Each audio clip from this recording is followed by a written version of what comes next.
అందరికీ నమస్కారం. నా పేరు పాపారావు. నాకు తెలుగు అంటే ప్రాణం. ఎవరైనా తెలుగుని తిరగా మరగా చేసి మాట్లాడితే నాకు చెడ్డ కోపం వచ్చేస్తా సుమి. అంతగా తెలుగుని ప్రేమించే నాకు దొరికిన భార్య ఒక బెంగాలీ అమ్మాయి.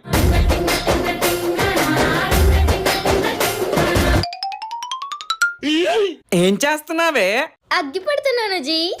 నీ మొహం మండ. అది అగ్గి పడుతున్నాను కాదు, సిగ్గుపడుతున్నాను అనాలి.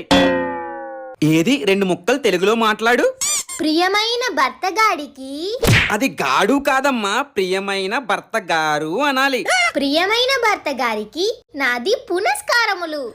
పునస్కారములు కాదు, నమస్కారములు అనాలి. నీ పిండాకుడు. నాది సరిగ్గా చెప్పడము లేదా జీ?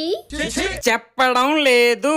నాకీ తెలుగు మంచిగా నేర్చుకుని అటులనే మీ వద్దకు వచ్చేదను. ఇంకీ చెవుతో ఎన్ని ఘోరమైన పదాలు వినాలో ఏంటో.